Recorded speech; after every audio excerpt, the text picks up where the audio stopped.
Hoje, a gente vai dar prosseguimento num debate que surgiu na aula passada, que trata um pouco da ideia de identidade de artista versus trabalhador da música, né? Então, a gente tem por objetivo hoje trazer para o debate alguns desses assuntos que ajudam a gente a entender melhor por que essa ideia de artista ela tem sido colocada em oposição, escamoteando o lado trabalhador do musicista, ao mesmo tempo que ela é muito aceita, celebrada, cultuada, desejada e etc. Né?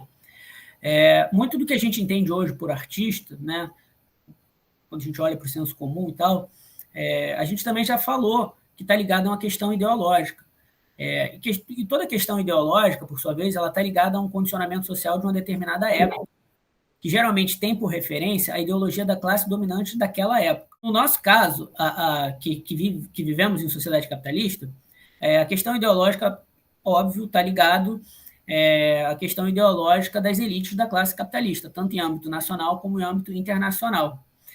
Quando a gente tem essa clareza, a gente percebe que não é por acaso que essa nossa crença na individualidade, na singularidade, na originalidade, na competitividade, no esforço pessoal, na questão do empreendedorismo, na meritocracia, tudo que tangencia a questão da produtividade, né, que favorece a sociedade capitalista, está diretamente ligado ao interesse de uma elite dessa classe capitalista, né, no caso do nosso tempo. E é a partir disso que a gente vai tentar tratar aqui nessa aula da questão da figura do artista, né? A gente vai começar como ponto de partida pegando uma figura que é talvez um consenso, né? Que seria a figura do Mozart. Hoje, enfim, é uma verdade dada, né? Que Mozart é considerado um grande gênio da música, da cultura pop ocidental e etc. Mas a gente queria problematizar um pouco isso, assim, fazendo uma provocação para tentar entender como é que era na época do Mozart. Né? Será que o Mozart, que foi um homem que nasceu, viveu e morreu no século XVIII, ele gozava do mesmo prestígio que ele tem hoje em dia, sendo considerado um gênio em conteste? Né? O que a gente sabe hoje a respeito do Mozart é que ele morreu em 1791, aos 35 anos de idade, e foi enterrado numa vala comum. Bom, uma pessoa que é enterrada numa vala comum, ela claramente demonstra que tem problemas financeiros. Isso não condiz muito com a figura do artista genial que a gente tem hoje do Mozart. Então a gente precisa entender o porquê que isso aconteceu com o Mozart. Né? O pontapé inicial que a gente dá está ligado justamente com alguns elementos que têm a ver com a forma societária na qual a gente vive. No caso do Mozart, era uma sociedade que ainda não era propriamente capitalista. Ela era dominada por uma lógica ainda calcada na feudalidade, na sociedade de corte. Existe um livro que ajuda a gente a compreender melhor isso que eu estou falando agora, né, da vida do Mozart, da época do Mozart, que foi escrito por um sociólogo alemão chamado Norbert Elias. O nome do livro é Mozart, Sociologia de um Gênio, que foi lançado no Brasil em 1995. Nesse livro, o Elias ele tem como objetivo principal retratar o Mozart como um gênio incompreendido do seu tempo, um gênio antes da era dos gênios. Né? Ele claramente ignora questões que, para a gente, que se utiliza do materialismo histórico dialético, são fundamentais. O Elias chega a afirmar no livro que categorias como nobreza, burguesia, feudalismo, capitalismo chegam a atrapalhar a compreensão do desenvolvimento da música e da arte do Mozart. Né? Mas só que é aquilo, para a gente compreender o Mozart e a sua obra, a gente precisa entender essas nomenclaturas, né? Porque talvez, ao contrário do Elias, que queria entender o Mozart enquanto um artista genial, incompreendido, um gênio antes da era dos gênios, nós estamos mais interessados em entender o Mozart e as suas relações sociais em vida, né? E embora o Elias ele não tenha esse mesmo objetivo da gente, no livro dele ele traz muitas informações que ajudam a gente a elucidar um pouco como se davam as questões das relações de trabalho do Mozart no século XVIII. O Mozart ele era um músico de corte, sempre foi. O pai dele já era um músico de corte, e a grande questão que o Elias coloca no livro dele era que o Mozart não queria ser um músico de corte, ele queria ser um músico que tivesse uma certa autonomia, que ele não tivesse sendo subsumido a nenhum contratante que fosse de origem da nobreza feudal, de certa forma. O que o Mozart queria, de certa forma, é o que a gente tem hoje, né? Essa falsa sensação de que você é o seu próprio chefe. né? O Mozart nunca teve isso em vida. Na época que ele vivia, isso não era permitido para alguém que não fosse da nobreza, esse tipo de liberdade. Aquela sociedade, aquele modelo de sociedade não permitia isso, né? E é isso que o Elias, de certa forma, aponta no livro dele, que ajuda a gente a entender. Por que não, o Mozart não conseguiu ser o gênio que ele gostaria de ser, que ele hoje é, na época dele, né? E aí, fazendo um pouco mais tentando colocar um pouco mais de luz nessa questão da sociedade feudal e da sociedade capitalista, eu me amparei nas palavras de um intelectual brasileiro que eu gosto bastante, Silvio Almeida. Ele diz que o século XVIII e o projeto iluminista de transformação social, eles deram um impulso renovado à construção de um saber filosófico que tinha o homem como seu principal objeto. Ou seja, se antes o homem era o sujeito cognoscente, que conhecia as coisas, a natureza, entre o século XVIII e o projeto iluminista, o homem também passa a ser um objeto de conhecimento. E sob a influência do iluminismo, o homem passa a ser empreendido enquanto um ser vivo, que trabalha, pensa e fala. É também a partir do iluminismo que se constituem as ferramentas com as quais se tornaram possível a comparação e a classificação dos variados grupos humanos existentes, a partir de características físicas e culturais. Não por acaso, é daí que surge também o embrião do que a gente entende hoje por civilizado e primitivo, por exemplo. Segundo o Silvio de Almeida, o iluminismo ele se torna o fundamento filosófico das grandes revoluções liberais que ocorreram no século XVIII. Né? Se a gente pensar nas revoluções liberais que o Silvio se refere aqui, a gente pode apontar a Revolução Industrial que acontece na Inglaterra, a partir ali por volta de 1760, a Revolução Francesa, que ocorre no ano de 1789, e a Revolução dos Estados Unidos.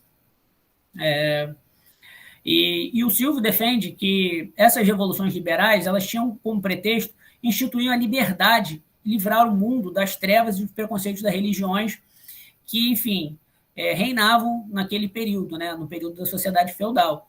Se a gente puder parar para analisar, é muito comum a gente ver histórias de reis, ou enfim, de filmes que contam como que era na Idade Média, a igreja legitimando determinados soberanos, né? Ele é um rei porque é a vontade de Deus, ele tem sangue azul, papapá, enfim.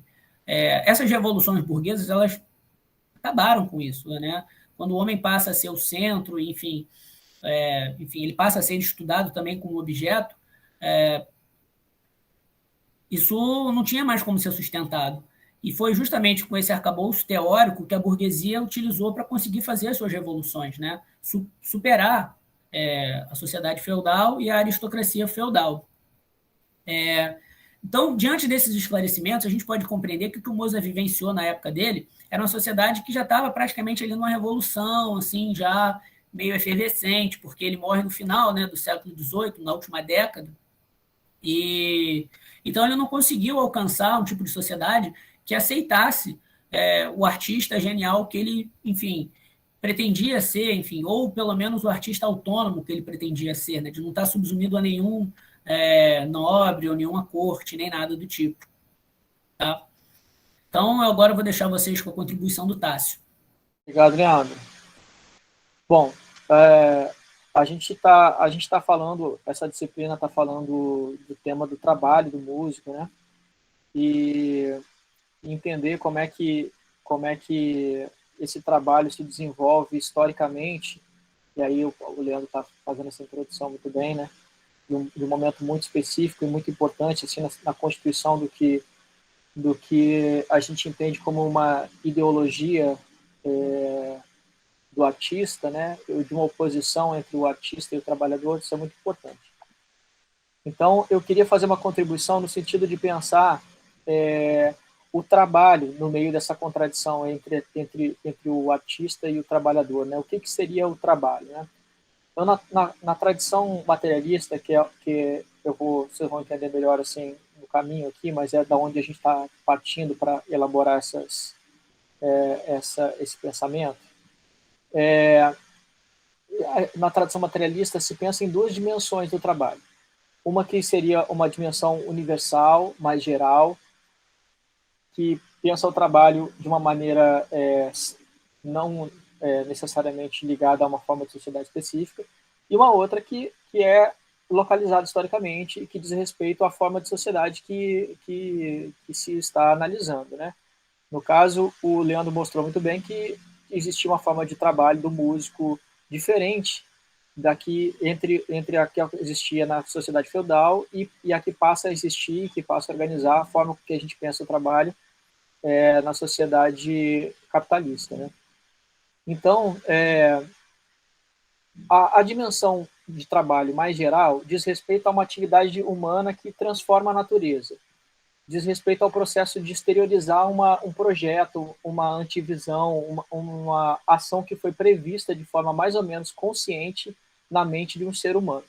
Então, ele ou ela imaginam um resultado a ser atingido e agem conscientemente, agem mais consciente ou menos consciente, no sentido de atingir algum resultado, né? Esse processo é o que a gente chama de trabalho de uma forma mais geral. Ocorre que esse processo ele não é linear, né? Ao executar essa ação, o ser humano se defronta com coisas que ele não previu, com dificuldades que vão se apresentando no processo de fazer, e isso retorna para ele alimentando e modificando as ideias que ele tem, quer dizer, até o projeto que ele tem inicial naquela ação que ele tomou. E ao terminar esse trabalho, o mundo daquele ser humano está diferente do que ele estava no início. Isso implica que as ideias, os planos, a imaginação que é possível para aquele ser humano se amplia e se modifica. Coisas que ele ainda não podia imaginar, agora passam a ser possíveis de imaginar. Né? Nesse nível de compreensão universal do processo de trabalho, não há diferença entre plantar uma roça e fazer uma música.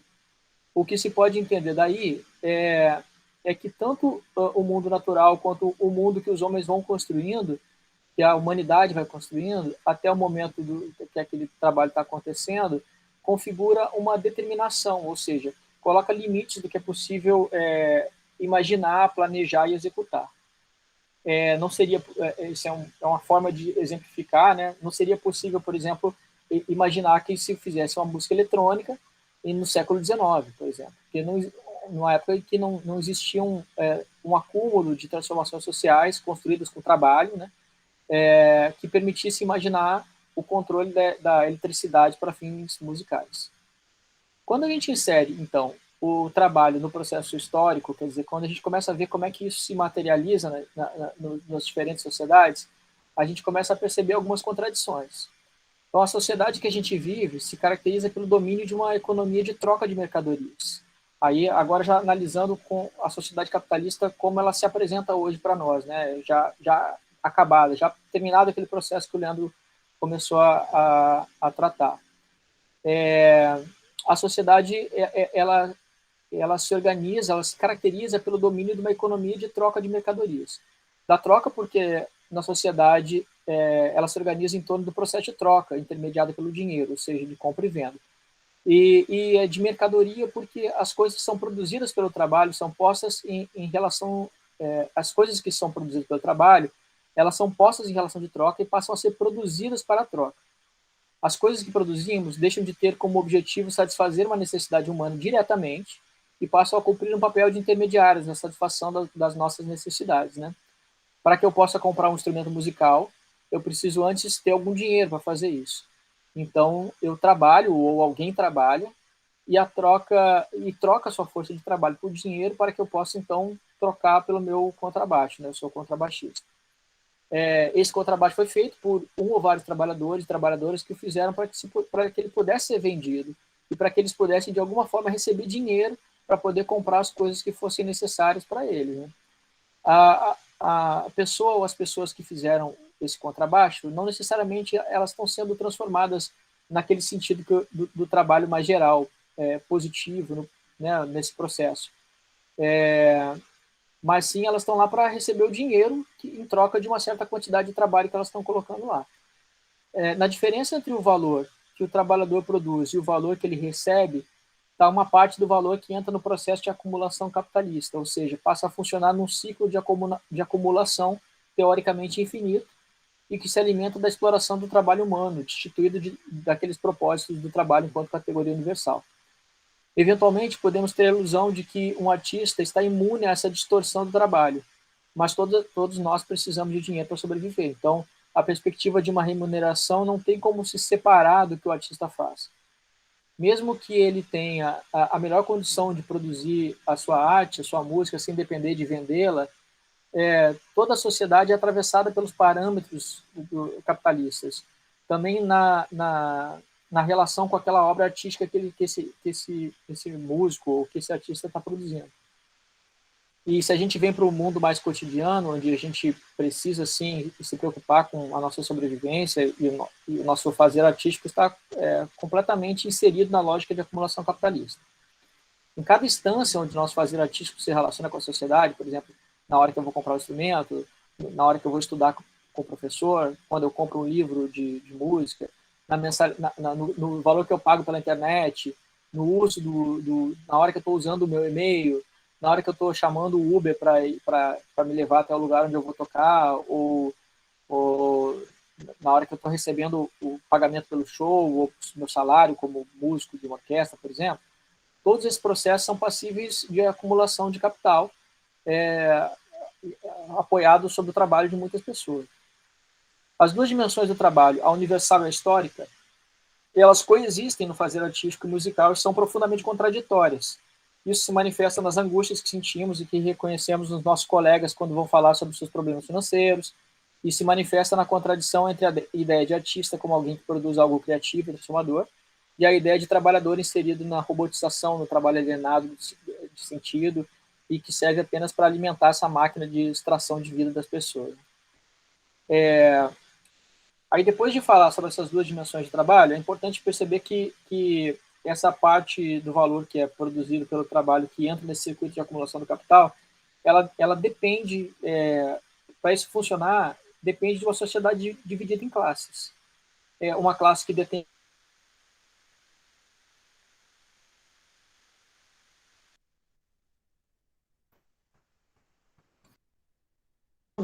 vender a força de trabalho para poder sobreviver. Nesse sentido, podemos ver que essa classe que é desprivilegiada, né, ela é bem mais numerosa que a classe dominante, e manter essa estrutura só é possível através de um fenômeno que se manifesta na luta de classes. Uma das formas de se manter a estabilidade dessa forma social é fazer com que essa classe explorada não se entenda como uma unidade. É o que a gente vem falando, assim, de uma ideia de individualização, né, de se ver como indivíduos e não como classe, e não se veja enquanto portadora de um interesse comum, que seria o fim dessa forma de exploração do trabalho. Desde o século XIX, várias formas de dividir a classe trabalhadora foram se mostrando bastante úteis nesse objetivo, e, em geral, elas se materializam em diferentes tipos de opressão.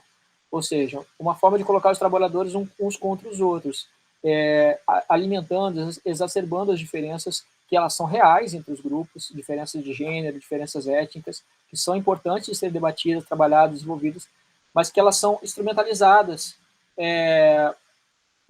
muitas vezes pela classe dominante. A gente tá vendo esse processo acontecendo atualmente, muito claramente, assim, nessas propagandas todas que a gente vê, por exemplo, usando as questões de raça, as questões de gênero, num aproveitamento claramente mercadológico, né? Uma lógica de mercado, uma lógica de individualização, de empreendedorismo, né? A gente é só olhar para os comerciais aí que a gente tem visto atualmente, que a gente percebe isso. E essa forma de exacerbar essas diferenças e colocar elas como o principal organizador da sociedade, elas servem muito bem, funcionam muito bem para destruir a nossa percepção de que, enquanto trabalhadores, a gente tem interesses em comum, né? Nesse caso, estamos falando de classe social aqui, só para deixar claro que a gente está pensando numa oposição de classe entre classe trabalhadora e classe capitalista, ou classe dominante que detém esses meios de produção dos trabalhadores. É diferente de pensar classe enquanto aqueles termos que normalmente são colocados pela economia e muitas vezes pela sociologia mesmo, que diferencia classe pela renda, né? Não é o caso do que a gente está falando. Está falando de uma classe que precisa trabalhar para poder sobreviver, quer dizer, que precisa vender a sua força de trabalho para poder sobreviver, e uma classe que detém os meios de fazer com que outras pessoas trabalhem e tira proveito dessa diferença do valor produzido e entre o valor produzido e o que é pago para o trabalhador, né? Então, basicamente é isso. Eu levantei essa questão da opressão, de como que ela se articula com a exploração, para preparar aí para passar a palavra para a Beth. Acho que a Beth vai falar primeiro, né, Beth? Depois a Cátia. Bom, gente, primeiro, boa tarde, né? Que bom que vocês estão aqui, bem-vindos, bem-vindas. A gente está aqui, eu estou aqui, na verdade, pela primeira vez, né, falando com vocês e chegando nesse espaço, então fico feliz de estar aqui, um prazer. E como a gente, né, vai falar um pouco dessa questão do lugar da mulher, né, e do combate à opressão, que é tão necessário para o debate que a gente vem fazendo, né, eu queria saudar a presença das mulheres aqui também, né, porque a gente sabe que não é fácil, não, é mais difícil, né, para a gente estar aqui, adentrar espaço, a gente vai falar um pouco sobre isso também. Então, bem-vindas. Então é isso, né? O Tássio já adiantou, acho que uma das formas mais brilhantes que o capitalismo achou para nos separar enquanto classe, né, é a opressão, é nos colocar mulheres, homens, negros, brancos, né, uns contra os outros, né, como se fôssemos inimigos. Então esse é um combate muito importante. E aí, nesse sentido, eu gostaria de trazer esse conceito de que, antes de mais nada, né, a gente, mulher, enquanto mulher, antes da gente se ver como trabalhadora, que é o que, né, os meus colegas aqui trouxeram antes, né, se entender como parte dessa classe trabalhadora, sendo musicista, a gente precisa também se entender como musicista, estar confortável nesse lugar de musicista, o que não é fácil nessa sociedade capitalista, machista, né, que adentra todos os espaços, né, não é o espaço da música que vai ficar de fora disso. Então, só para a gente começar aqui, né, essa discussão, eu queria citar no artigo da Luciana Requião, chamado Mulheres Musicistas e Suas Narrativas sobre o Trabalho, um retrato do trabalho no Rio de Janeiro, na virada do século XX ao século XXI, ela traz uma citação de uma etnomusicóloga chamada Mercedes Liska, que ela diz o seguinte: na história de cada artista mulher se encontra uma carreira marcada pela desigualdade de gênero. Então, isso, para a gente trazer essa discussão, é importante, acho que foi uma citação bastante relevante, né? E, nesse sentido, várias pesquisadoras dessa área da música têm se debruçado nessa questão da produção de mulheres, né? Uma delas é a Laila Rosa, e ela traz no artigo dela, depois a gente passa essa bibliografia, né? Ela começa um trabalho de mapeamento da produção de conhecimento sobre mulheres e música no Brasil, e a primeira coisa que ela traz de pergunta é o que não, entre parênteses, inclusive, né? O que não se produz sobre mulheres e música no Brasil. E eu acho que essa pergunta ajuda a gente a refletir sobre essa questão do artista ou da artista versus o trabalhador e trabalhadora, né? Dentro desse, a partir do ponto de vista das vivências das mulheres musicistas no país. E aí tem uma outra autora também, que é a Camila Zerbinati, que traz a questão, ela coloca, né? Nesse sentido, trabalhamos com a noção de um campo de música e gênero no Brasil, como campo de conhecimento, né, dentro do campo macro da música, marginal e marginalizado, e que, ao longo das últimas 4 décadas, diferentes agentes têm produzido, reproduzido e difundido reflexões e conhecimentos sobre música e gênero no Brasil. Então, essa é uma discussão recente, né, uma discussão que precisa estar sendo mapeada, está sendo, né, tem gente se debruçando sobre isso é muito importante. E ainda a Laila Rosa destaca a importância de uma formação. Eu queria destacar essa palavra, porque mais à frente eu vou voltar a ela, mas ela destaca a importância dessa formação consistente no âmbito da música, para que os caminhos trilhados pelas mulheres musicistas, que são artistas, trabalhadoras, possam confluir numa visão crítica de si mesmas, considerando questões que são fundamentais para esse debate, né, que para nós é estratégico, que são questões de classe social, gênero, raça, etnia, sexualidades, por exemplo, né, para citar alguns exemplos de questões relevantes que têm que fazer parte desse debate, na nossa opinião. E aí, para passar a palavra para a Karen, a gente vai alternar um pouco aqui as nossas falas, eu queria só trazer uma reflexão para a gente depois debater, que mesmo quando a gente consegue reconhecer como musicista e como parte de uma classe trabalhadora, né, enquanto mulher, mesmo entre nós, mesmo dentro dessa categoria de musicistas trabalhadoras, a gente tem diferenças e rivalidades e questões que se colocam por exemplo, entre instrumentistas e cantoras, né? E cantoras que, infelizmente, não são consideradas como instrumentistas, por exemplo, que, na minha opinião, é um debate denso, amplo e necessário, inclusive, né, dentro disso, mas para a gente entender como é grande e complexa essa rede, né? Que mesmo nos reconhecendo como tais musicistas trabalhadoras, essa categoria não é uma categoria única, né? Ela é uma rede complexa que pode causar divisões e disputas internas mesmo entre nós, né? E que acabam se refletindo nas nossas condições objetivas de trabalho enquanto mulheres musicistas trabalhadoras. A Karen vai falar um pouquinho, depois eu volto. Obrigada, Beth. Então, boa tarde, todo mundo. Como a Beth trouxe, eu também estou chegando hoje, é um prazer estar aqui. E dar boa tarde, né? Boas-vindas para todo mundo. E continuar essa discussão um pouco que a Beth está trazendo, que na verdade vai dialogar também com o que o Tássio falou anteriormente, né? Então, a Beth trouxe agora essa reflexão sobre a importância da gente fazer esse mapeamento, né, de trabalhos, de produções sobre e de mulheres. Então, que isso é um campo emergente no Brasil, né? Então, isso demanda um esforço da gente, né? Assim, esses trabalhos, como a Beth trouxe essa questão, essa reflexão desse campo ser marginal e marginalizado, né? A gente tem que fazer um esforço diferenciado, né, para poder alcançar a produção das mulheres e essas discussões que elas são muito densas,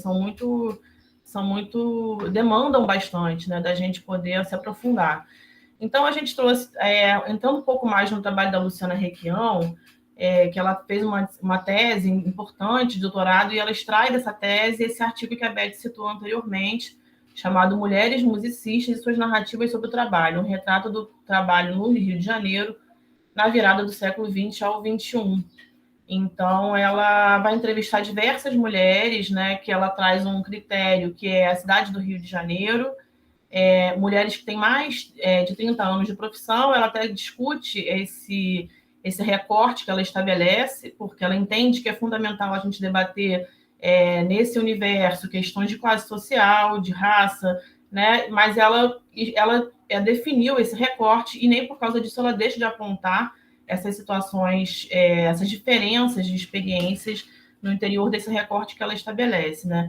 E aí ela vai fazer essa discussão, por exemplo, sobre o empreendedorismo, né, que o Tássio já mencionou, e a gente se debruçou sobre isso na aula passada, e como ele divide a nossa classe, ele dificulta a nossa organização, nosso entendimento enquanto trabalhadores, né, trabalhadoras. Então, essa discussão ela se aprofunda no trabalho dela. E ela traz um dado que é relevante, que demonstra como essa situação, como essa questão de gênero precisa ser observada com mais profundidade. Ela traz aqui que no Sindicato dos Músicos, consulta no dia 8 de janeiro de 2020, o número de músicos, homens, registrados eram 8.146. E mulheres 1.805, né? Então, é uma desproporção muito gritante, né, das mulheres que estão sindicalizadas em comparação com os homens. Então, isso também dá um dado importante para a gente poder ampliar esse debate, né, o porquê dessa grande diferença numérica, né, que vai se dar na realidade do mundo do trabalho e também nesse entendimento, né, dessa oficialização do que o sindicato, a sindicalização vai comportar. Então é isso, a gente vou passar a fala para a Beth e daqui a pouco eu volto para refletir um pouquinho mais sobre essa questão das opressões e a articulação dela com a exploração da mão de obra do trabalho. Bom, seguindo isso que a Karen falou, né, ela ilustrou, a Luciana ilustra esse número, né, bem diferente de mulheres e homens, por exemplo, sindicalizados, né, e para isso, para a gente tentar analisar um pouco, conversar um pouco sobre isso, a gente gostaria de pontuar duas questões, né.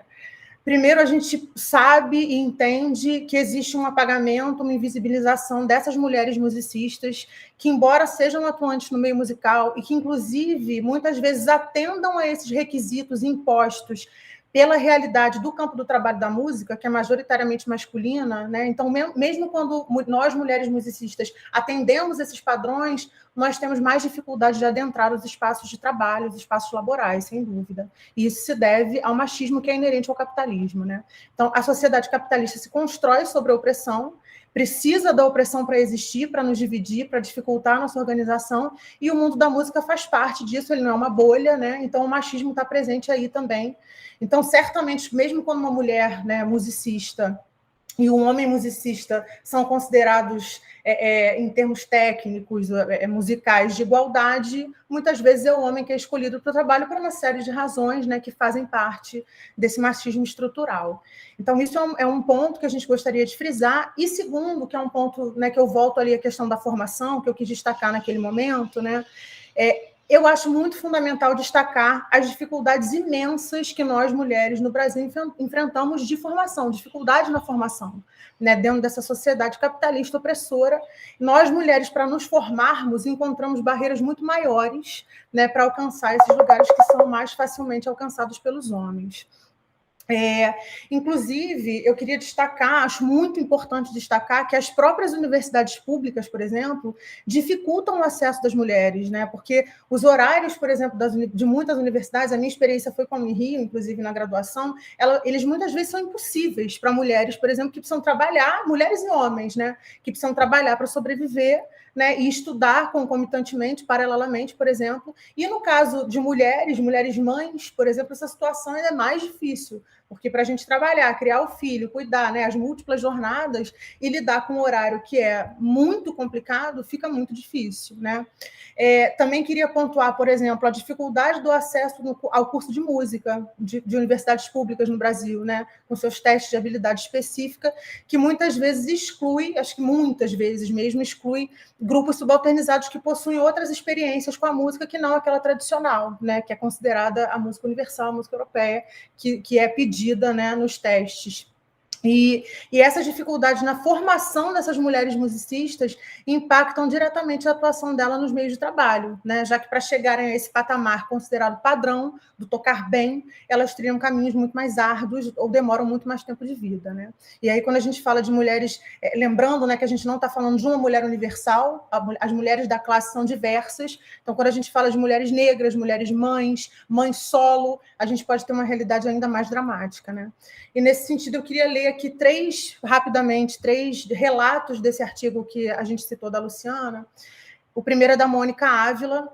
Ela fala o seguinte: não conseguia comprar um instrumento e os anos iam passando. Daí eu consegui comprar flauta, uma flauta muito ruim, mas consegui uma flauta transversa. Já estava terminando os estudos e cismei que queria fazer música na universidade, mas nenhuma delas me aceitou. Eles não me aceitavam de jeito nenhum. Eu estudava, nunca passava na habilidade específica. Tentei várias vezes. Cheguei a comprar outras flautas, a melhorar, a estar me sentindo realmente bem preparada.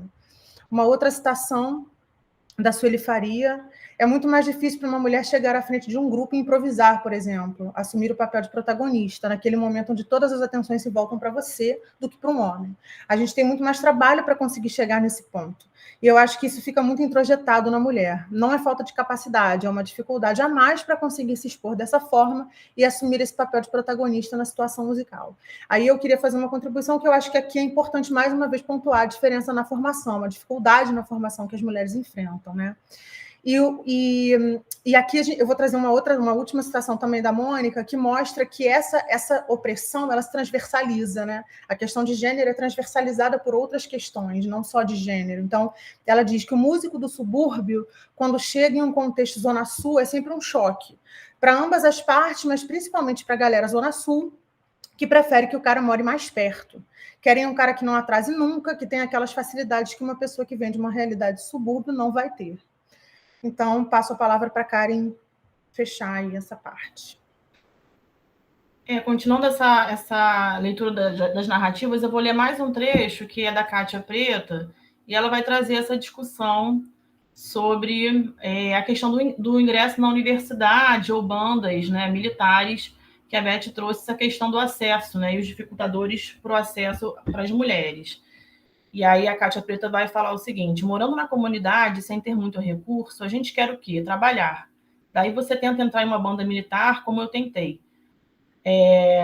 para a prova da guarda, para a prova do bombeiro, e sem condições, porque tem muito peixe. A gente sabe disso, tem muitos peixes de quem tem contato lá dentro. Passei em 5º lugar em uma, passei em 6º na outra, da outra vez cheguei até o 3º, mas era só uma vaga. No bombeiro foi a pior, eu estudei pra caramba, muita coisa. Estudei uma peça de confronto, cheguei lá e tirei 0. Como é que se dá 0 para uma pessoa que já toca, que estuda uma peça de confronto?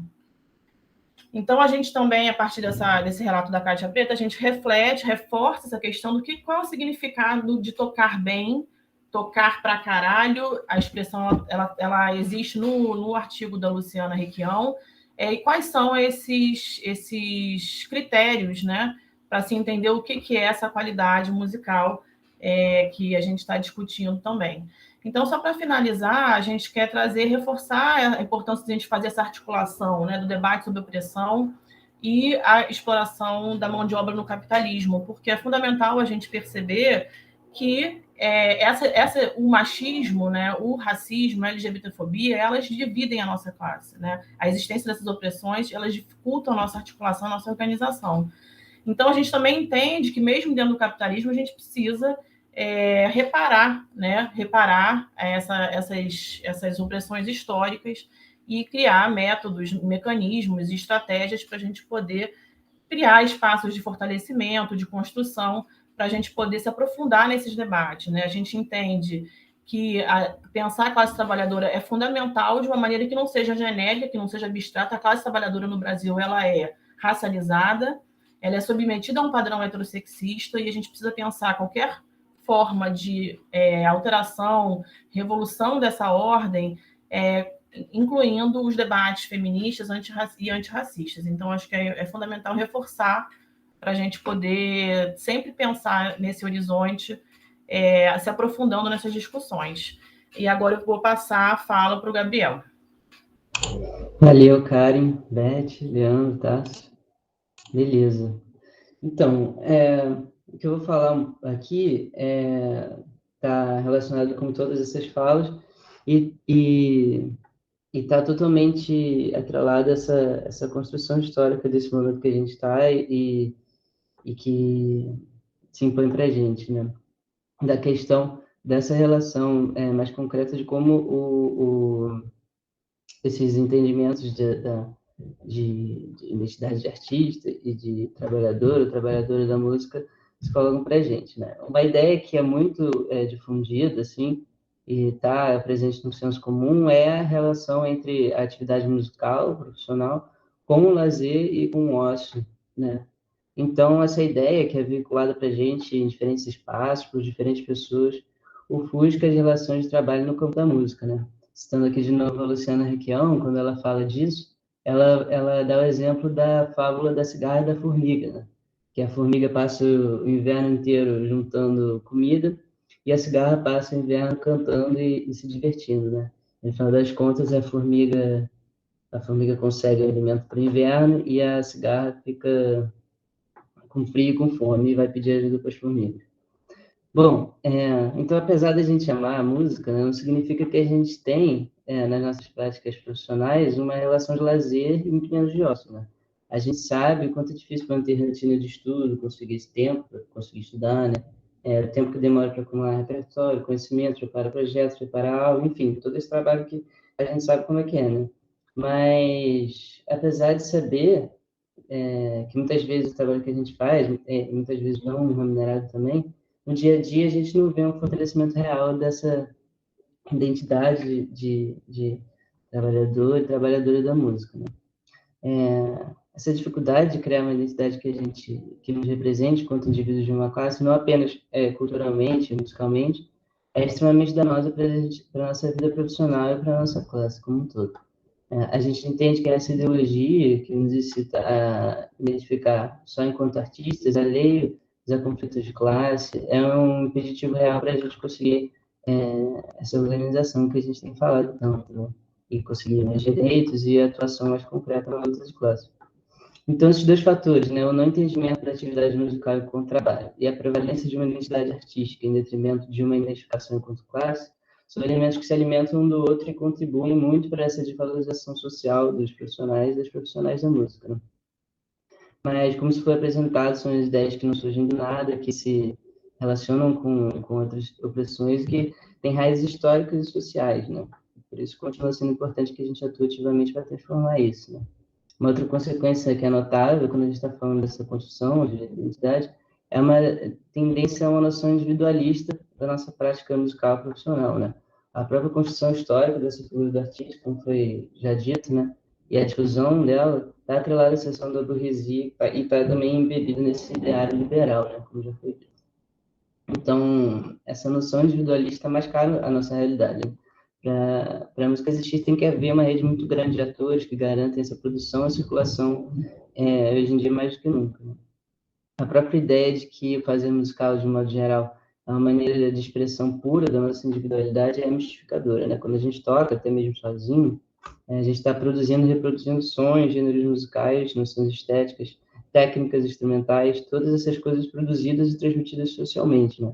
Por maior que seja a habilidade ou criatividade musical de uma pessoa, a gente não pode dizer que a música que ela está tocando é única e exclusivamente proveniente da individualidade própria dessa pessoa, né? Como propõe essa noção romântica do artista, né? Na verdade, é fruto de um processo dialético entre a atuação individual e coletiva, né? Ou seja, é impossível você separar essas duas coisas, a atuação individual da produção coletiva e da produção coletiva da atuação individual, né? Um outro elemento que comprova que a noção de artista é uma construção histórica, que, portanto, não nasce junto com a música, e não é comum a todas as culturas, né? É o exemplo próprio do nosso país, né? Do Brasil. Aqui, as músicas de matriz africana trouxeram uma concepção sobre a música muito mais atrelada à construção coletiva do que, de fato, é essa noção de construção individual e de um compositor genial que vai estar guiando as músicas. Então, através desse elemento, a gente vê que essa separação entre artista e sociedade, como um todo, é mistificadora e não condiz com a realidade, né? Agora, passar aqui a fala para o Pedro, para ele concluir. Valeu, Gabriel. Então, fazendo um apanhado rápido aqui nas considerações finais, nessa aula a gente quis debater e mostrar que a música ela é uma prática social, ou seja, ela é uma forma de produção social e econômica e que, portanto, nós, os musicistas, trabalhadores e trabalhadoras da música, nós não estamos acima das relações capitalistas de trabalho, das condições materiais de vida e das formas de opressão que são inerentes a esse modo de produção e de vida. Assim, em um contexto de crescente precarização do mundo do trabalho, se faz cada vez mais necessária a organização das trabalhadoras e dos trabalhadores da música enquanto classe e a articulação da luta contra as diversas formas de opressão no contexto da luta de classe. É isso, gente. Fazendo um apanhado e vamos passar aqui para o nosso debate. Obrigado a todos e a todas. Aqui, porque eu achei a pergunta interessante, né? Eu sou uma mulher branca, mas eu acho que a gente, nessa visão da classe, né? Eu acho que a gente tem que ser combativo a qualquer opressão, né? Então, eu, como uma mulher branca, quero ser antirracista, assim como eu acho que meus companheiros aqui querem ser antimachistas e tudo mais. E aí eu queria só perguntar também, aproveitando a tua pergunta, que eu acho importante, né? Eu não sei se o Pedro... Eu sou militante há muitos anos, né? Milito, enfim, organizadamente há muitos anos, e uma das nossas lutas, né, é o antirracismo. E eu já ouvi, Pedro, um debate sobre isso, né, sobre a questão dos termos negro, que justamente, né, é totalmente diferente a questão negro aqui da questão negro nos Estados Unidos. E eu já vi parte do movimento negro reivindicando, sim, a palavra negro e não preto por determinadas razões da amplitude da questão da luta, né? Que não é só uma cor, é uma raça que tem uma história, que foi escravizada, que foi violentada de todas as formas, que foi colonizada, e que seria importante trazer esse termo negro para pontuar essa história de violência, de colonização, de escravização das populações no entorno do mundo. E, segundo, né, essas correntes de pensamento com as quais eu tenho contato, que eu acho bem interessantes, assim, talvez tirar a palavra negro do contexto nesse momento da luta de classes é invisibilizar um pouco essa história, né? Talvez reduzir a cor da pele e que talvez não seja só isso, né? Existe toda uma história por trás disso, que não é só uma opressão de cor, é uma opressão de classe, né? Uma opressão de raça. Então, só para trazer também esse elemento para o debate, perguntar ao Pedro se ele já ouviu falar nisso, e que eu acho que me parece bem interessante, assim, esse conceito, né? Não, Beth, obrigado pela pergunta. E assim, me lembrou uma coisa Fanon que eu gosto muito, né? Que ele vai falar assim: o branco criou o negro criou a negritude. Isso está num livro dele chamado, se eu não me engano, é a Sociologia para uma Revolução, um livro menos conhecido do Fanon. E eu acho que ela vai um pouco nesse sentido que você está colocando, pelo menos na leitura que eu faço da sua fala, né? É verdade, sim, que existe uma apropriação histórica do termo, né? Do termo negro, do significante negro, dentro da luta racista, em contextos diversos, assim. E, ao mesmo tempo, existe também... Por isso que eu acho que a coisa fica muito marcada no debate norte-estadunidense, de novo, voltando para o preto, porque, por exemplo, o debate do Fanon é um debate caribenho francês, né? Um pouco mais próximo nesse sentido do nosso. E o próprio termo noir, né? E no francês, desculpa eu entrar num debate meio de linguística, eu não sou nem tão safo nisso não, mas vou entrar rapidinho. No francês você tem o noir e você tem o negre, né? Que são dois termos diferentes, né? Então, que a tradução, que um é mais pejorativo do que o outro, digamos assim, em termos rasos, né? Um pouco parecido com o negro e o nigger dos Estados Unidos, né? Então, vocês têm essas diferenciações. Mas nos Estados Unidos você tem uma reivindicação do black, né? Que podemos traduzir como preto. Então, sendo Black Panther Party, etc. Enfim, são muitas questões, assim. Eu também acho que, assim, na minha perspectiva, como eu entendo, eu sou bem fanoniano nesse sentido, existe a questão tática e a questão estratégica, né? Como você levantou na sua própria exposição, Beth. E, ao meu ver, a reivindicação da identidade, ela é muito importante enquanto tática. Enquanto estratégia, o meu horizonte sempre é a destruição disso tudo, né? E isso o Fanon diz desde a página 1, desde a introdução do Pele Negro de Máscaras Brancas. O sentido da luta tem que ser na destruição desses significantes, seja do significante branco, seja do significante negro. E isso é muito diferente de dizer, isso, vejam bem, não é o discurso liberal de diz todos somos iguais. Assim. Na materialidade, nós não somos iguais. Mas o objetivo é criar, a luta comum é de destruição desse mundo doente, como o Fanon falava, porque ele vem, né, da psiquiatria, então ele tem uma linguagem também dessa medicina, né? Então ele sempre vai tratar várias vezes como uma doença, né? E o objetivo é destruir isso. Então essa é uma provocação que eu faço também, né? Eu acho que o horizonte da luta antirracista, ele tem como o seu objetivo é destruir o significante negro. Porque ele organiza o mundo capitalista, ele é um dos significantes que organiza o mundo capitalista, né, colonial, da forma enfim, como o Fanon entende. Eu acho que o Fanon é um autor muito mal utilizado hoje em dia, mas para mim está muito claro que a perspectiva que ele coloca em toda a sua luta e a sua obra é essa. E essa citação que o Leandro colocou também é muito boa. Essa também é a perspectiva do professor Silvio Almeida. O professor Silvio Almeida está muito em voga hoje em dia e é um processo de liberalização da sua obra, ao meu ver, mas a perspectiva que ele coloca é bem clara. Enfim, passar a palavra para o professor Álvaro, depois a gente pode voltar nisso. Então, bom, boa tarde aí para quem eu não vi antes, né? Todos praticamente que chegaram. Marcos, Tássio. Eu só acho importante a gente colocar essa discussão no quadro de referência que os apresentadores colocaram desde o início, né? Quer dizer, que é o quadro da luta de classes. Essa discussão toda sobre desigualdade de gêneros, desigualdades raciais, essa é uma questão que a gente vem pautando no nosso grupo há muito tempo, já desde do nascimento dele, porque a gente percebe uma apropriação oportunista do capitalismo em cima dessas discussões, que tem o objetivo de dividir a classe trabalhadora, de provocar desunião e de colocar uns contra os outros, o que é uma excelente estratégia para os interesses capitalistas. Então, há uma diferença radical da maneira como a gente enxerga esses conflitos e a maneira como isso daí é propalado em verso e prosa, em todas as mídias, de manhã, de tarde, de noite. Rede Globo se tornou o agente assim, anti-opressão número 1. governo Biden se tornou o agente de opressão número 1. Tem lá uma vice que é negra, tem mulheres trans, tem de tudo no governo dele. Se você olhar assim desavisadamente, você vai pensar que é o governo mais libertário e democrático que existe. Não, é um país imperialista que promove a devastação mundial, que está destruindo a Petrobras, que está matando, que matou 500 mil crianças iraquianas bombardeando.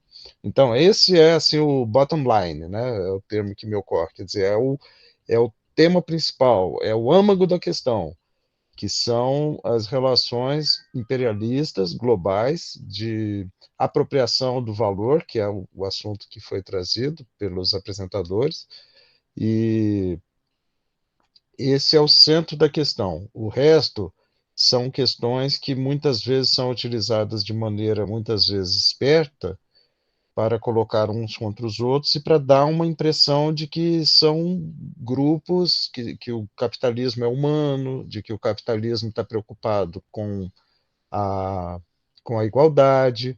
Nós temos no Brasil uma série de movimentos capitalistas que estão voltados para isso. Tem, por exemplo, aqui Luísa Trajano, eu não sei se você conhece, Bia, mas é a dona da Magazine Luiza. Essa mulher está sendo muito cotada, eu até estou vendo menos o nome dela na mídia agora, mas a questão de 2 meses ou mais, ela estava sendo cotada até para presidente do Brasil. Porque, na verdade, o que está rolando é o seguinte: existe o Bolsonaro, que é um presidente que foi colocado lá pelo capitalismo. Ele está lá porque a gente poderia entrar nisso, eu não vou entrar agora, né? Quando o capitalismo começa a perder a rédea da situação, na luta sempre é uma disputa entre o capital e o trabalho. No momento atual, numa crise que a gente falou nas aulas passadas, a crise global que o capitalismo está enfrentando, o capitalismo está perdendo o controle da situação. Esse controle da situação, essa perda de controle se manifesta justamente nessas lutas, as lutas dos negros, das mulheres, dos homossexuais, enfim, que são os grupos mais oprimidos e mais explorados, já não se consegue mais conter. Então, essa luta é uma luta de classe, só que ela transparece na superficialidade como uma luta que está setorizada em grupos que sejam divididos em gênero ou em raça e assim por diante. Então, no contexto de uma perda desse controle, o capitalismo tem que lançar mão de governos ditatoriais e até mesmo fascistas. A gente pode ter no Brasil, a qualquer momento, um retorno à ditadura, quando pessoas sumiam nas ruas, eram sequestradas, ninguém sabia para onde tinham sido levadas, vai parar num porão da ditadura, num porão do DOPS, onde vão ser barbaramente torturados e barbaramente assassinados e sumidos. Essa realidade a gente pode voltar a ter a qualquer momento. Por que que isso daí acontece? Se a gente não tiver claro de que isso daí acontece por determinações econômicas e não por diferenças de opinião, a gente nunca vai entender a realidade. A gente vai ficar aqui divagando. Então existe a questão da mulher, existe a questão do negro, mas a gente não consegue conectar isso daí num sistema explorador que lucra com essa situação e que se baseia nessa exploração. Portanto, é importante situar essa discussão nesse sentido, porque existe muitos movimentos, e não é à toa que a gente sempre recai nisso, até no começo do debate, né? Porque, na verdade, esses são temas que estão aí no auge, e, no entanto, existe muito a se falar dessas apropriações que são oportunistas da questão, que é legítima, e a gente tem que dividir muito bem o que é a questão legítima das apropriações oportunistas. A gente tem, por exemplo, o movimento politicamente correto, que eu creio que deve ser muito forte, muito atuante na Suécia, no primeiro mundo em geral, como eu vi que é nos Estados Unidos. Existe uma hipersensibilidade com relação às palavras corretas ou inadequadas. Só que é preciso a gente parar e pensar que as palavras em si não têm grande valor. O que realmente importa são as condições concretas que as populações são submetidas. Qual é a condição real do negro, da mulher? E essas condições são, como disseram os colegas aqui, a Karen e a Beth, quer dizer, a dificuldade da mulher de estudar, de se formar, de terminar, depois a exploração econômica, ela não consegue trabalhar, isso rebaixa o valor da força de trabalho dela, e ao rebaixar o valor da força de trabalho dela, isso rebaixa também o valor da força de trabalho do homem. Essa dinâmica a gente sempre tem que ter em mente, às vezes não é muito intuitivo, então é uma coisa meio básica, mas tem que sempre repetir, quer dizer, se existe sempre alguém competindo com você por um salário menor, o seu trabalho, por mais privilegiado que você seja, como branco, como homem, ele está sempre em risco. Em outras palavras, os homens também têm que acabar abaixando o valor da sua força de trabalho para competir com um negro, com uma mulher que são desvalorizados. Por mais perverso que isso seja, isso mostra como é complexa essa dinâmica e como é oportunista o capitalismo, como ele joga com essas divisões e, no fim, ele lucra sempre. Então, eu não vou me estender mais aqui, mas apenas para falar que todo esse movimento do politicamente correto, ele desloca a discussão de uma questão que deveria ser, ou seja, vamos discutir realmente a desigualdade econômica, ou aquilo que nos impede de ter uma vida digna, aquilo que nos faz trabalhar feito loucos o dia inteiro e no fim da vida não ter resultado nenhum, e de uma questão que é meramente de superficial, que são os nomes que se utilizam, que são os termos, que são as palavras, como se isso daí fosse o grande âmago da questão. Eu vou parar por aqui, mas eu tenho certeza de que esse tema vai voltar muito ainda. Concluo. Na verdade, é comentar. Eu acho que o que a trouxe é muito importante. Eu acho muito legal da tua fala, porque ela traz, né, toda aquela exposição e os debates que a gente trouxe, né, ali na fala, você traz para uma realidade, para uma concretude, que é sempre fundamental, né, e contribui muito para a gente poder pensar, né, as lutas. Então, primeiro, eu acho que a fala que você trouxe sobre a questão do machismo no interior da classe, né? Que você trouxe vários exemplos importantes desses apagamentos, né? E como é que é importante a gente olhar para isso, né? E com profundidade, porque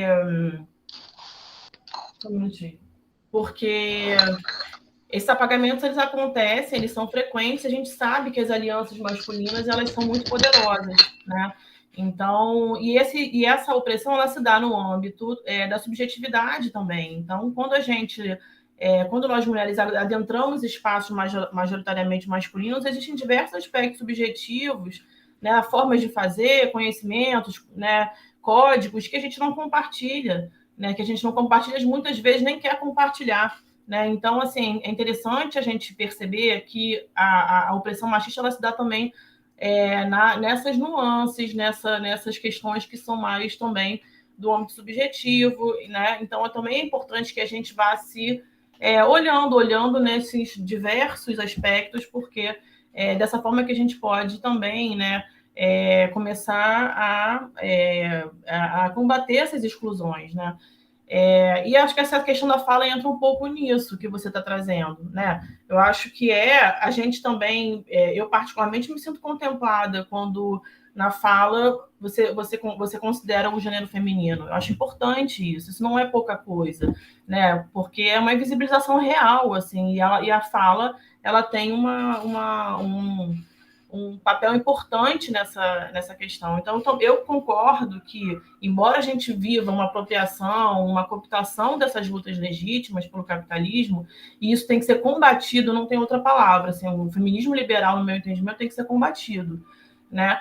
A gente também tem que entender que determinados avanços são importantes, e eles acontecem, inclusive, em alguns aspectos que estão sendo cooptados, que a gente também precisa ter essa atenção, mas, de qualquer forma, a gente também não tem como deixar de considerar essa importância. Então, eu acho que a linguagem é fundamental a gente ter essa atenção. Eu acho que é um avanço que a gente tem dentro desse contexto do capitalismo e a gente precisa reconhecer. Dentre muitas outras formas, né, que a gente vem construindo, né, assim, de luta, mas que é fundamental para a gente poder aprofundar o debate no interior da classe e poder realmente fazer, né, uma luta de classes que considere, que se articule de fato, né, com as lutas anti-opressão, porque as coisas não estão desvinculadas, né? Então, a classe trabalhadora, o proletariado não é nada abstrato, não é nada genérico, como a gente falou lá na exposição, né? Então, a gente precisa aprofundar essas questões, e isso é denso e tem muitas camadas, né? É profundo. Então, é mais um comentário nesse sentido. Valeu, Karen. Bom, como eu disse, esse assunto é muito vasto, polêmico, e eu não tenho a menor pretensão aqui de dar a última palavra, viu, gente? É uma coisa que a gente vai divergir mesmo, e esperançosamente, se é que existe esse termo em português, a gente, com o passar dos encontros e com mais tempo, que isso daí é muito necessário, porque não é agora, não é um minuto que a gente vai comunicar o que tem dentro de si, o universo, os anos e anos, décadas de envolvimento com esse tema, que a gente vai conseguir passar, principalmente sabendo que existe um poderoso esquema de comunicação que vai ressaltar isso. Eu vou dizer, assim, não quero me estender muito sobre essa parte, é apenas para dizer que eu entendo de onde vocês estão falando, porque eu vim daí. Eu entrei na vida acadêmica em 1998. Imaginam qual foi a vigência do sistema cultural predominante na academia. A vigência era pós-moderna, pós-estruturalista.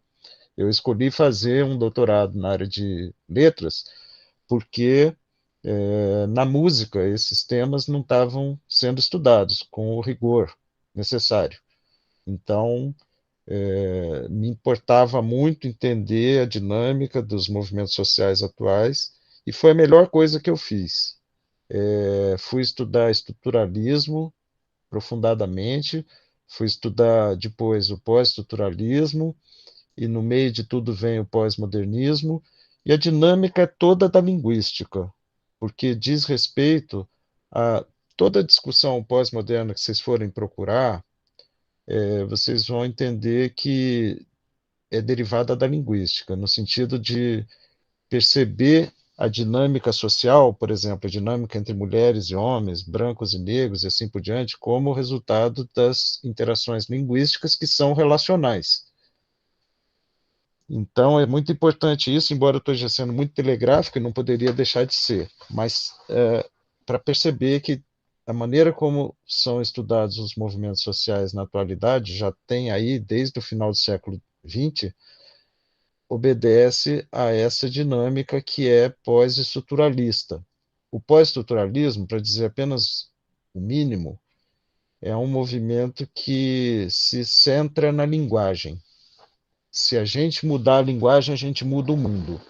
O Roland Barthes, que era um linguista e um semiólogo fundamental, ele falava exatamente isso. Marx disse que a estrutura econômica é a base e a superestrutura, onde se encontra a linguagem, é isso, é uma superestrutura, é algo que emana dessa base. E Barthes falou o contrário. A linguagem fornece as categorias do pensamento e a estrutura econômica deriva daí. Percebe? Então existe um complicador muito básico aí e um contrassenso. A gente precisa se definir quanto a isso, e eu estou muito bem definido. Eu tive toda uma trajetória como pós-estruturalista. Se pegar a minha tese de doutorado, a minha primeira tese e mesmo a segunda tese, as duas estão fundamentadas sobre o pós-estruturalismo. Foi depois disso que eu decidi assumir o marxismo, que era uma coisa que vinha desde a minha juventude, desde os meus 13 anos de idade, que eu sempre tive a informação, mas não tinha realmente assumido, né? Então você tem que se definir. O pós-estruturalismo se diz marxista, mas não é, na verdade, no sentido mais pleno da palavra, no que diz respeito a você colocar como foco a destruição da sociedade de classes. E aí eu chego, então eu largo desse prólogo mais teórico para entrar na sua fala propriamente dita. Você disse que é preciso começar por algum lugar, ainda que no fim exista a questão econômica. Eu diria o contrário. É preciso começar pela questão econômica, porque a questão da linguagem vai ser uma decorrência. Então, quando você fala da situação da hipersensibilidade com relação à linguagem que existe na Suécia, vamos falar da questão econômica. Por que que existe isso? Por que que essa sociedade se tornou multicultural recentemente, como você menciona? Porque existe uma questão econômica, porque existe uma questão do trabalho. Então, o custo do trabalho é alto nas sociedades desenvolvidas e o capitalismo precisa baratear esse custo do trabalho. E aí entra a questão do imigrante. O imigrante é requerido, só que ele enfrenta a oposição violenta do trabalhador que já está naquela sociedade, que é um nacional, que é coberto por todos os direitos, pela legislação. E o que que acontece na dinâmica capitalista, segundo uma visão marxista? Esse imigrante vai chegar lá, é mais ou menos aquilo que eu falei antes. Esse imigrante, sem direitos, totalmente desprotegido, vai entrar como custo de força de trabalho muito inferior. Vai entrar em competição com esse trabalhador já estruturado, e a consequência natural é que o capitalista vai optar por esse trabalhador sem direitos e mais barato, em lugar do trabalhador coberto por direitos e mais caro. Isso vai levar ao quê? A que o trabalhador mais estruturado progressivamente vai abrindo mão dos seus direitos para ser mais competitivo perante um trabalhador precarizado. A linguagem racista, ela vem desse conflito econômico. Ela vem do ódio que o trabalhador estruturado tem do imigrante que entra desestruturado e desestruturando o mercado de trabalho.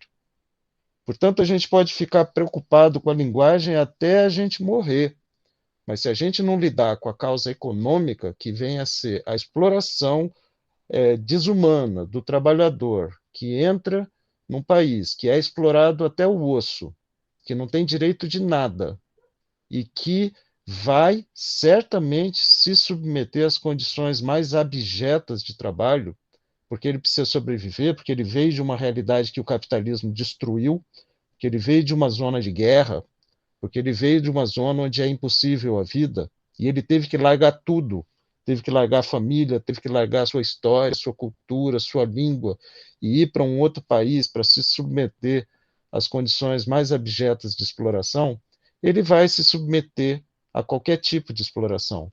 Ele nunca vai, o cara que era médico no país de origem, ele, como imigrante, vai ser frentista de posto de gasolina, vai lavar banheiro, vai fazer o que for preciso para sobreviver.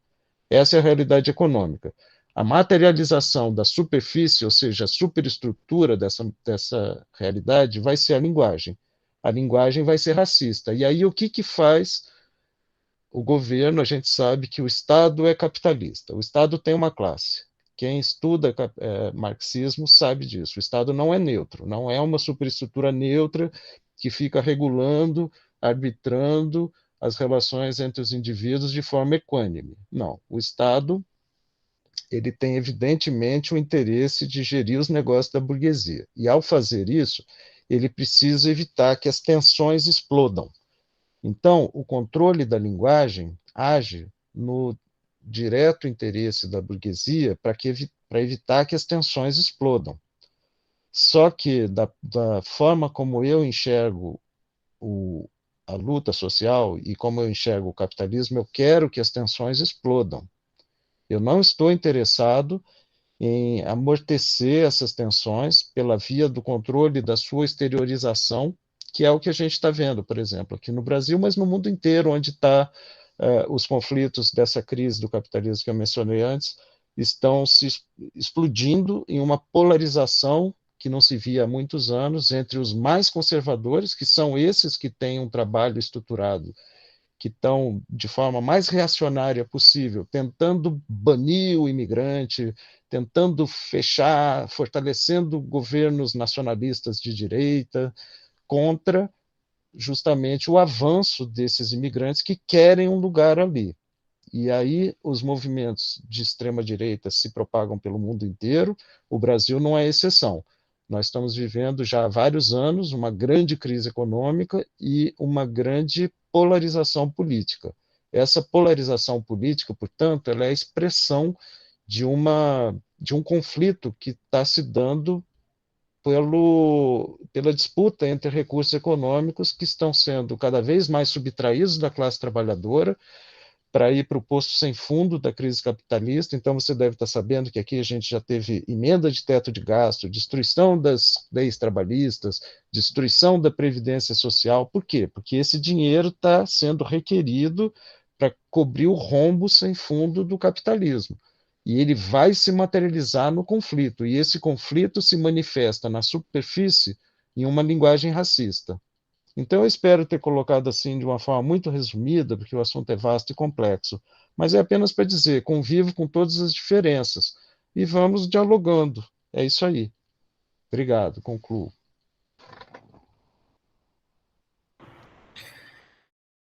Acho que sou eu, né? Mas eu quero muito te ouvir, assim. Mas eu na verdade, estava pensando em te deixar, de passar a vez, mas eu queria só fazer uma fala rápida, assim, porque eu acho que, não sei, eu acho que essa dicotomia, na verdade, ela é perigosa, assim. Eu acho que, para mim, existe uma palavra que eu acho, né, dentro da linguagem, assim, existe uma palavra que eu não quero abrir mão dela, que é a reparação, são as reparações históricas. Eu acho que elas são importantíssimas, inclusive para a luta de classes, né, para que a classe se reconheça como tal e consiga combater seus reais inimigos. Então, eu acho muito importante, por exemplo, a gente hoje se constranger de falar puta, né, de se referir a uma mulher dessa forma, ou da gente se referir a um negro, como acontece em sala de aula, por exemplo, né? Eu trabalho com crianças de 6 a 9 anos, já passei por isso nas minhas salas de aula, né? De alguém se referir de alguma forma racista, machista às pessoas que estão ali, né? E eu acho que quando a gente combate isso, quando a gente fala, não, isso não passa, né? Isso não vai passar, a gente está justamente contribuindo para que essas reparações históricas sejam mais um elemento de reconhecimento entre essas pessoas que fazem parte da mesma classe. Então, eu defendo, sim, que a linguagem, ela com certeza, eu acho que o Álvaro trouxe uma frase que eu acho importantíssima, assim, a mudança da linguagem não vai mudar o mundo, né? Mudar a língua, assim como a educação não vai mudar o mundo, assim como uma série de soluções que a burguesia dá para essa humanização do capitalismo que, na nossa opinião, não existe, né? Não vão mudar o mundo, não vão transformar o mundo, não vão justamente eliminar a classe da sociedade, né? Só o que vai eliminar a classe da sociedade é uma revolução socialista e, a partir dela, a construção de uma nova sociedade. Mas, dentro desse sistema, a gente precisa ter as reparações, né? Senão a gente não consegue nem unificar essa classe. A gente não consegue fazer com que nós, da classe trabalhadora, mulheres e homens, nos reconheçamos como aliados. Se um homem me vê como mulher e se acha no direito de me diminuir, seja através da linguagem, seja através de outras 1000 formas que o capitalismo entende e acha para nos separar, a gente não está se reconhecendo, a gente está lutando contra os inimigos errados, assim. Então, eu acho que as reparações históricas, inclusive com relação à linguagem, né, hoje não ser possível passar, inclusive ser crime, por exemplo, né, você falar algo racista, você pode ser processado como um crime, eu acho que isso é muito progressivo, isso é importante. Não porque isso vai mudar alguma coisa na estrutura, mas porque isso vai ajudar a ser mais um elemento no caminho do reconhecimento da classe trabalhadora enquanto tal, dentro das suas diferenças. Né? Não é o mito da igualdade, mas é o reconhecimento das diferenças para que a gente consiga se reconhecer enquanto aliados na luta contra um inimigo maior. Então, eu acho que, nesse sentido, as reparações são importantes. E eu vejo esse caminho, essa progressão que a linguagem tomou nos últimos anos no Brasil, por exemplo, eu vejo como muito positiva nesse sentido de união da classe.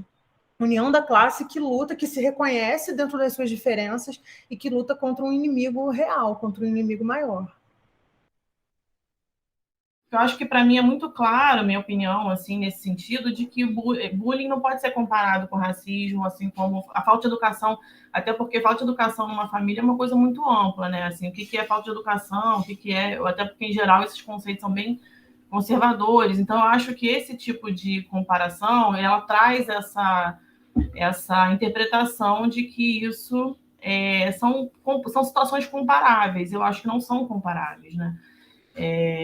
A outra questão, essa coisa da linguagem, né, e tudo mais, e essa entrada de determinados termos nas instituições burguesas e tudo mais. Por exemplo, assim, um exemplo concreto, eu acho sempre bom a gente trazer para a realidade. Assim, eu, enquanto mulher, a palavra feminicídio, ela entrar na mídia burguesa, ela está disseminada na mídia burguesa.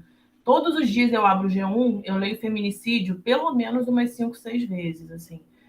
Isso, eu acho que é um avanço muito importante, assim, porque quando eu era criança, eu ouvia que o feminicídio era crime passional, né? Então a gente ouvia, era essa a forma como se abordava, ou eram assassinatos comuns.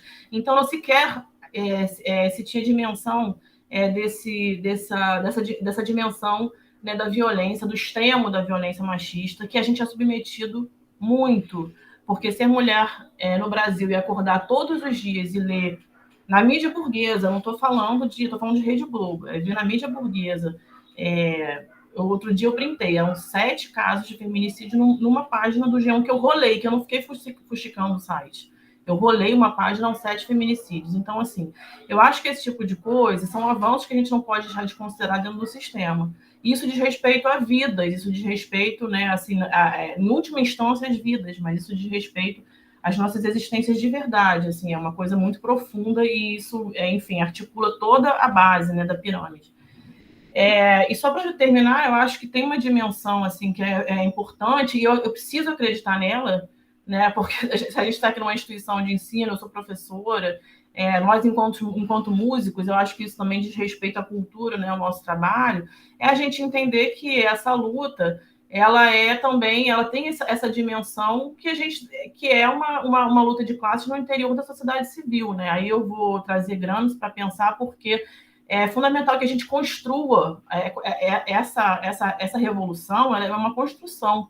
A gente não vai, o poder ao povo ele não vai vir do céu, vai cair um dia que a gente vai fazer uma revolução, uma construção cotidiana todos os dias. Então, essa dimensão da luta de classes no interior da sociedade civil, e não é a sociedade civil burguesa, terceiro setor que a gente está acostumado a ouvir, ela é uma das dimensões da nossa luta. Então, a gente precisa também atacar essa frente, considerar essa frente, né, para a gente poder avançar, porque isso é uma construção. Então, não é uma coisa que está dada. Né? Então, acho que a gente precisa, inclusive, disso para a gente poder fazer o nosso trabalho. Acho que isso fundamenta, inclusive, as nossas existências aqui enquanto musicistas e educadores.